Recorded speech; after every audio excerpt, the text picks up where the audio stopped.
Pessoal, eu sou brasileira, eu sou natural de São Paulo, capital, mas se vocês tiverem a sensação que eu estou falando outro idioma é porque eu estou nervosa. Então vamos lá, vamos aqui para ver se eu passo esse daqui direito. Então assim, quando a gente está no tema, né, de SUS, nutrição, atenção básica, a gente nunca pode deixar de relembrar uns conceitos que validam a nossa presença nesse espaço, né? Então, em 2006, a gente tem a Lei Orgânica de Segurança Alimentar e Nutricional, que, em resumo, o que diz aqui, vocês não foram pegos, isso aqui não é uma aula de saúde coletiva, eu não vou pedir resumo, tá? Eu vou resumir ali o que está ali.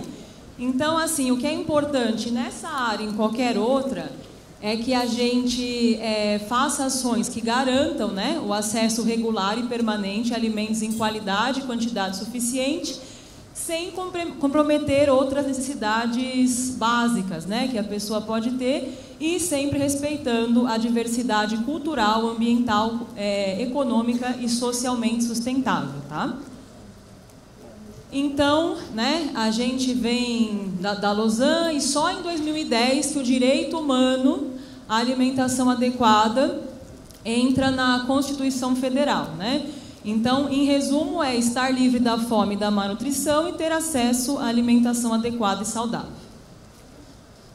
Para fechar aqui a primeira parte, né, do resgate histórico, a gente tem a PNAN, que ela é de 99, mas ela foi atualizada, então, nesse material. E vocês, observando os materiais de saúde pública, é sempre com essa base, né, de garantir o acesso, né, proteger, prevenir e o acesso à alimentação saudável. Aqui são as diretrizes, né, da PNAN, que elas são bem interessantes, não vou ler todas, mas se vocês avaliarem bem, elas não são importantes só na saúde coletiva, só na atenção básica. Elas são a base do nosso serviço. Dependendo da área que vocês estiverem, vocês terão mais proximidades às políticas públicas, e mesmo que vocês estejam em outro ambiente de trabalho, não é completamente impossível de contemplar aqui as diretrizes. Aqui é sobre atenção nutricional no SUS, né? Volto a dizer, essas bases, elas são interessantes para a gente lembrar os princípios do nosso trabalho, né, em qualquer área. Então, vai sempre ter a promoção, a proteção, a prevenção, né, e tratamentos e agravos, e sempre a gente vai respeitar o indivíduo, as famílias, comunidade, e óbvio que de uma maneira humanizada, né, e com os cuidados integrais. Aí aqui a gente puxa a sardinha com força para a atenção básica, né? Então, assim, pela proximidade que a gente tem do território, da realidade daquelas famílias, claro que a atenção primária é um lugar privilegiado para nós conseguirmos dar, né, esse acesso integral aos pacientes. Então, aqui vocês veem, né, uma foto, eu atuo em Florianópolis, né? Então, assim, quando a gente não conhece, ou quando só vai de turista, a gente só conhece trilha e praia. Quando a gente mora ali e trabalha, a gente conhece uma outra cidade, né? E aqui é o cenário atual que nós estamos enfrentando, né? Tá bem fácil, né, pessoal? Agora nós estamos com as três probabilidades ali, que é insegurança alimentar, desnutrição e excesso de peso. Esses dados aqui, eles são do 2º Inquérito Nacional de Segurança Alimentar e Nutricional, né, que ele foi realizado ali durante a pandemia e traz, né, para a nossa realidade como que está a questão de segurança alimentar e nutricional no Brasil. Então, a gente tem ali os 15,5% de insegurança alimentar grave, que significa o quê? 33,1 milhões de brasileiros passando fome. E metade dos brasileiros tem algum grau de insegurança alimentar. Essa definição, né, ela é classificada como leve, moderada ou grave. Então, se a segurança alimentar é ter o acesso ao alimento de maneira permanente, sem comprometer outras necessidades básicas, a insegurança alimentar é quando esse acesso não é regular e permanente. Ela vai ser leve quando você vai ter uma insegurança, uma incerteza de que vai ter acesso ao alimento adequado e saudável. Ela vai ser moderada quando essa quantidade de alimentos é insuficiente, e vai ser grave quando já tem uma privação, ou seja, a fome. Aqui, novamente, né, são atividades do nutricionista da atenção básica, mas, como eu já disse várias vezes, a gente pode usar esse conceito para outras áreas. Então, atuar diretamente com o indivíduo, famílias e comunidade, participar de ações de educação continuada de profissionais de saúde e aqui articular com os equipamentos do território, né, para promover a alimentação saudável, o direito humano à alimentação adequada e a segurança alimentar e nutricional. Nesse contexto, né, que eu trouxe para vocês, vocês acham que faz sentido usar a abordagem do comportamento alimentar? Será que faz sentido? Vamos ver. Eu trouxe para vocês um estudo de caso, tá? Aqui é o encaminhamento feito pelo médico de família e comunidade. Então, é uma paciente, né, do gênero feminino, ela tinha diabetes tipo 2, dislipidemia, obesidade grau 3, depressão, hérnia de disco em lombar e cervical. Um dia normal na atenção básica, né? A gente sabe que o paciente nunca tem um diagnóstico só. E aqui ela referia, né, aqui para o médico, que ela tinha muita vontade de comer doce, né? Uma sensação de... Ela comia esses doces com uma sensação de compulsão. Ficava muito tempo sozinha em casa, tinha crise de choro há cerca de 2 meses, né? Ela referia, né, tristeza na maior parte do tempo. E ela ficava também muito triste porque, em decorrência desse problema na lombar e na cervical, ela não conseguia também mais trabalhar, né, voltar para o mercado de trabalho. Aí aqui são os medicamentos que ela estava em uso, né, os exames. Então aqui a glicose a gente vê um 224, hemoglobina glicada. O alvo, né, geralmente no diabetes é perto dos 6,5, então estava 8,1, colesterol total 240, o HDL 38, o LDL 178,2 e aqui o peso, altura e o IMC. Uma coisa bacana que a gente aprende na capacitação, né, da abordagem do nutrição comportamental é resgatar com o paciente esse histórico do peso, né? Ele pode ser feito em formato de gráfico, como eu não sou uma grande artista, eu vou fazendo certinho. Então, essa paciente, entre os 25 e 44 anos, ela apresentava um peso, né, de 56 a 60, e aí acontece algo na vida dela, né? O pai dela teve um AVC hemorrágico e ela precisou sair do emprego para cuidar do pai. E aqui a gente já observa algo curioso, né? Que de 58 ela foi para 100 quilos. O pai falece, né, aos 52 anos e ela entra em depressão. Eu também já trabalhei no Melhor em Casa. Não sei se vocês conhecem, mas é um programa que a gente faz visita domiciliar.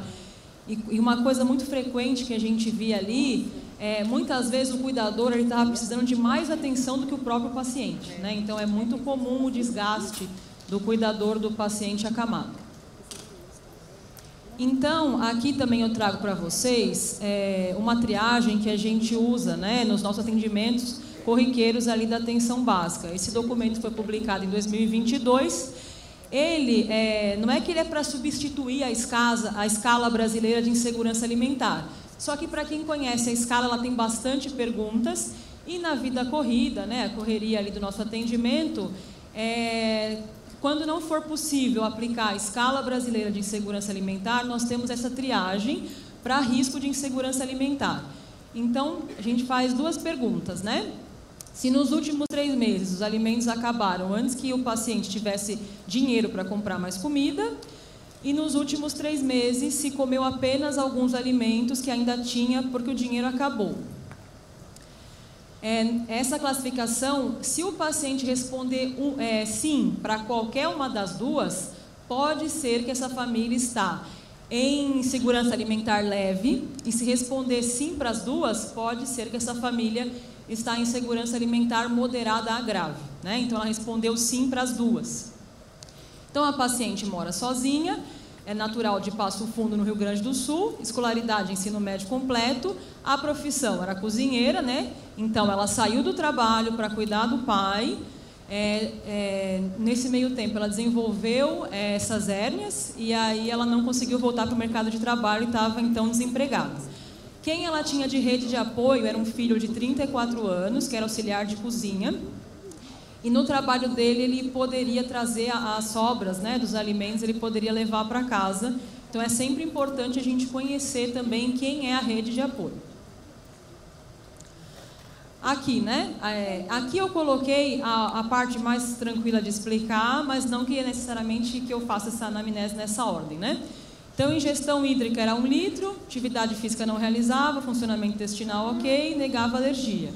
No recordatório alimentar, ela trouxe, então, que 7h15, né? Café sem adoçar, pão caseiro com margarina, o almoço 2 pegadores de macarrão ao molho de frango, ali na janta, a caponata que ele trouxe, né? Então, no restaurante que ele trabalhava, e uma colher de arroz. Então, como eu disse para vocês, não é nessa ordem que a gente faz ali a conversa, né? Eu deixo o paciente bem à vontade. Geralmente, a gente sempre tenta perguntar como que eu posso ajudar, né? A gente faz essa pergunta e tenta conversar um pouquinho sobre qual o encaminhamento do médico para a gente cruzar essas informações. Às vezes, elas não têm nada a ver, tá? E aqui, a técnica principal que eu já falei ontem, né, que eu gosto bastante, é a entrevista motivacional. Como os nossos pacientes, eles vêm do encaminhamento do serviço, né? Então, é difícil eu ouvir o paciente que ele que procurou, né? Quem procura o atendimento, muitas vezes eles não têm o critério, né? Para passar ali com a gente na unidade de saúde. Então, eles têm os critérios, né? Então, vai passar na frente aquele paciente que tiver hemoglobina glicada mais alta, né? Um diabetes gestacional. Então, assim, isso é uma coisa complexa, porque aquele que queria, né? Às vezes ele estava mais preparado para passar pelo atendimento e o que precisaria mais pela situação de saúde dele, ele acaba vindo, assim, naquele encaminhamento compulsório. Então, a entrevista motivacional, ela ajuda bastante a gente conversar com os pacientes que estão nessa situação de ambivalência, né? Aí perguntei para ela, então, ali conversando, né? A gente fez aqueles prós e contras para ela continuar o acompanhamento. Ela trouxe ali para mim que ela tinha o desejo de perder peso, mas com o objetivo de diminuir a dor, né? Que ela tinha na região lombar e nos membros inferiores. E como ela cuidou desse pai, teve um AVC hemorrágico, ela também tinha diabetes, ela associou, né? E tinha medo de passar pelo que ele passou. Perguntei ali, então, o quão confiante ela estava, né? Para a gente continuar aquele acompanhamento. E ela respondeu de 0 a 10, 7. Aqui a conduta desse primeiro dia, então, depois da gente conversar bastante. Eu nunca forço, né? Eu mostro ali o diário alimentar, eu nunca forço. Sempre falo que a ideia é ser mais um instrumento para ajudar, né? Que naquele primeiro dia eu só tenho uma fotografia, eu gostaria de ter um vídeo. E eu sempre convido, o paciente pode aceitar ou não, né? No caso, ela aceitou preencher o diário. Queria um retorno mais breve para 7 dias, mas não tinha vaga, consegui em 15. Encaminhei para a assistente social e ela já estava aguardando a fisioterapeuta e a psicóloga do NASF.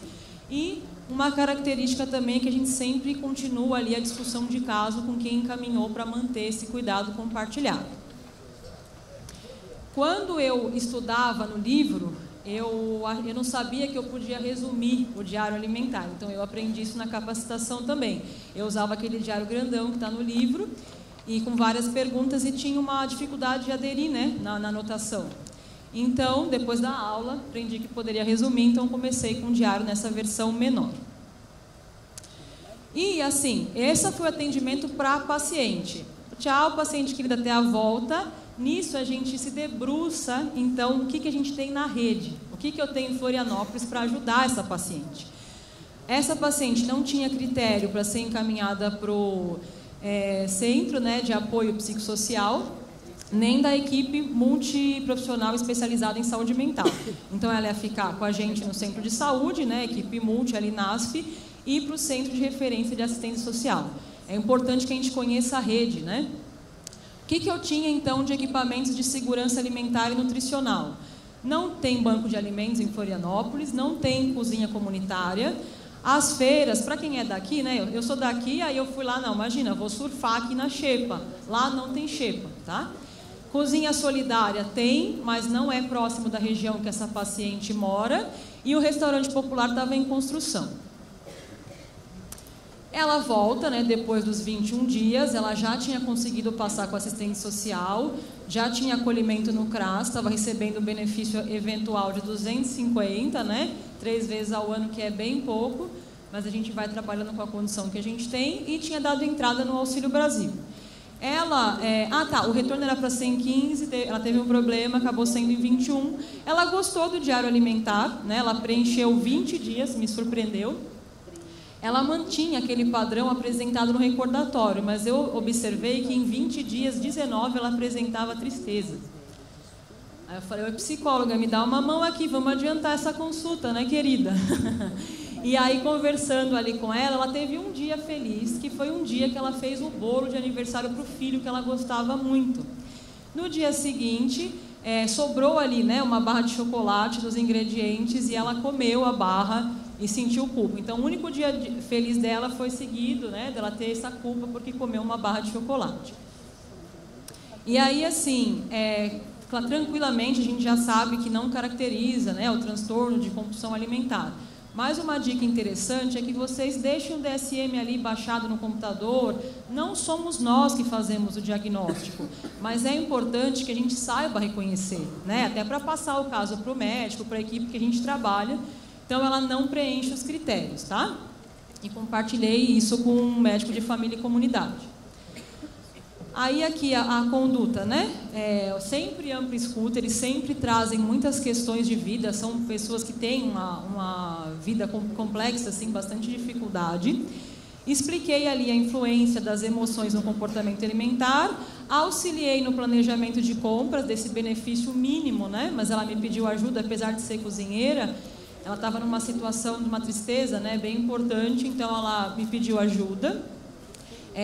Acontece muito dos pacientes nessas consultas, eles pedem desculpa porque eles trazem vários sentimentos e eles falam com a gente, depois pedem desculpas porque falaram, né, sobre sentimentos que acham que a gente não pode acolher. Então a gente acolhe, né, porque é o papel nosso na atenção básica, e é interessante explicar, né, para o paciente. Então, sempre que o senhor precisar, a senhora precisar, eu estou aqui para acolher os sentimentos. Eu consigo trabalhar aonde as emoções cruzarem com a alimentação, eu consigo ajudar. Aonde for emoção com emoção, eu consigo acolher, mas a gente não tem a resposta ali correta, né, para trabalhar com aqueles sentimentos. E já me preparei para convidá-la para a próxima consulta, a gente tentar então essa meditação da uva passa, que eu gosto bastante do Mindful Eating. Como eu falei ontem, eu sempre uso o áudio da Manuela. E ela gostou do diário alimentar, ela me falou que tinha o costume de já escrever sentimentos, né, em diário, ela gostava, e ela manteve o registro no diário. Aqui o retorno, né, após 30 dias, ela conseguiu anotar 25 dias do diário, essa é a paciente padrão diamante do diário, tá? Das minhas, né? E aí eu observei que ela conseguiu aumentar o fracionamento porque teve mais acesso, né, à comida. Conseguiu introduzir o feijão, banana, laranja, assim, alimentos mais, né, com preço um pouco melhor, mas ainda estava bem ruim nessa época, que isso aqui é do ano passado. Mantinha o sentimento de tristeza, preocupação, surgiu ali uma esperança ali em um dos dias.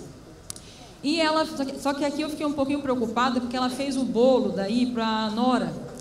E ela ficou com tanto medo de comer esse bolo, provar essa cobertura e comer novamente o que ela tinha achado que era muito, que ela pediu para a vizinha provar o bolo. Isso eu fiquei um pouquinho preocupada. A gente fez aqui a meditação da uva passa, ela gostou, foi bem tranquilo. Eu mesma levei, né, a uva passa, 3 uva passa, bem tranquilo. E aqui eu conversei com ela, né, como eu fiquei preocupada com esse medo dela até de provar, conversei um pouquinho também com a psicóloga, ela não tinha tido acesso ainda à psicóloga, mas eu tinha ali a ferramenta de conseguir conversar antes dela chamar, por ser uma equipe multidisciplinar. Então, eu gosto muito desse acrônimo de metas, eu uso bastante. Aí deixei aberto o que ela achava que dava para mudar, o que ela gostaria de mudar, o que ela percebia que ela poderia melhorar. Ela trouxe aumentar a ingestão hídrica, né? Então, assim, essa motivação dela era externa, porque era o nosso mantra, né? Beba água, coma saudável, faça atividade física. Então, ela já ouve isso há muito tempo, aí foi uma motivação extrínseca, né, que ela trouxe. A meta, então, a parte específica, ela quis aumentar de 1 litro para 1,5 litro. O tempo de duração para essa meta era 1 mês, era alcançável, ela ia colocar o lembrete no celular. E a parte de significado pessoal ali e sustentável, ela concordava com a importância. Então, era extrínseco também. A confiança dela na meta era 8. E aqui ela cansou de preencher o diário, né? Porque, pelo amor de Deus, né? Aí aqui algo que eu também aprendi na capacitação. São essas tabelas de frequência. Às vezes, para quem tem dificuldade com o diário e manter esse monitoramento, a gente pode usar essa tabela, né? Então, assim, eu sempre deixo claro, ó, não é para eu te monitorar, é para a senhora mesmo conseguir ter uma avaliação, observar, nem precisa trazer, se quiser trazer, claro que a gente vai, né? Mas eu falo, nem precisa trazer para eles ficarem mais tranquilos. E aí a gente fez essa tabelinha com essa meta que ela escolheu. Aqui no retorno, né? Ela conseguiu ser chamada pela fisioterapeuta, estava com uma boa adesão. O CRAS estava ajudando no agendamento para ela tentar receber o benefício de prestação continuada. Ela estava conseguindo manter as metas ali da alimentação, o cuidado que ela já tinha iniciado ali, né? Que aumentou o fracionamento, incluiu alguns alimentos. Ela atingiu a meta da água em 23 dias. E aí, foi meio, fiz um pouquinho na surpresa ali com ela. Como ela estava com muito medo do chocolate, eu falei, bora fazer a meditação do chocolate ali, a gente fez juntas. Foi tranquilo também, ela trouxe outras percepções, foi mais calma, porque ela realmente não tinha, né, o transtorno de compulsão alimentar, ela estava passando só por uma fase. E aí, inaugura o restaurante popular, né, graças a Deus, porém, essa região é o bairro da Costeira do Pirajubaé, ele não é perto do centro ali para a pessoa conseguir ir caminhando. E o ônibus também tem preço, né? Então, assim, abre o restaurante e não tem como chegar. Mas, como eu disse para vocês, é importante a gente conhecer o que tem na rede. Tem uma opção de um cartão para pessoas que têm dificuldade, né, de se locomover. As hérnias que ela tinha já era critério para ela conseguir esse cartão. Então, ela precisava passar com a fisioterapeuta ou o médico, ela conseguiu tranquilamente o cartão e conseguiu chegar no restaurante popular. Aí aqui, aí foram vários encontros, né? Esse acompanhamento já está próximo, já passou de um ano que a gente segue acompanhando. Então, foi seguindo várias consultas, elas eram geralmente mensais, 30, 35 dias, e importância do cuidado compartilhado. Aí o retorno que foi na semana passada, né? Finalmente foi chamado pela psicóloga, né? Que a gente sabe que é uma demanda muito grande e é difícil mesmo, né? Conseguir a vaga. O médico de família e comunidade estava conseguindo fazer o manejo das medicações, mantinha o acompanhamento no centro de saúde. Isso é meio óbvio, né? Porque a unidade de saúde, ela fica no território, ela sempre é o primeiro ponto de atenção, né? Ela é a coordenadora do cuidado, então eu coloquei aqui só para reforçar. Mantinha o acompanhamento com a fisioterapeuta, estava até conseguindo já fazer caminhada 2 vezes por semana, 30 minutos. Detalhe, o lugar que ela mora é íngreme, tá? É alto que até para quem não tem nenhuma dificuldade é difícil de subir. Melhorou as dores, né? Ou seja, era um dos desejos dela, né? Ela teve melhora significativa das dores, ainda aguardando o benefício de prestação continuada. Manteve os cuidados com a alimentação, nunca mais ela sentiu, né, aquele desejo, porque quando ela sentia, ela conseguia respeitar, e ainda com diabetes, mantinha ali o consumo equilibrado, sem dar nenhum prejuízo. Frequentava o restaurante popular quando tinha necessidade, né, que não tinha ali todos os alimentos para compor uma refeição completa. Aqui são os exames dela de 9 de maio, né, então a gente já vê aqui que teve o resultado, né? Apresentou melhora, que era o que ela queria também. Ela também queria compensar o diabetes, aqui já estava mais tranquilo. E o peso, se o paciente ele quer pesar, não é problema nenhum, né? A gente só não foca tanto no peso. Uma coisa interessante da atenção básica e do NASF é que, assim, outros profissionais precisam pesar para outros encaminhamentos, para prescrever medicações, então...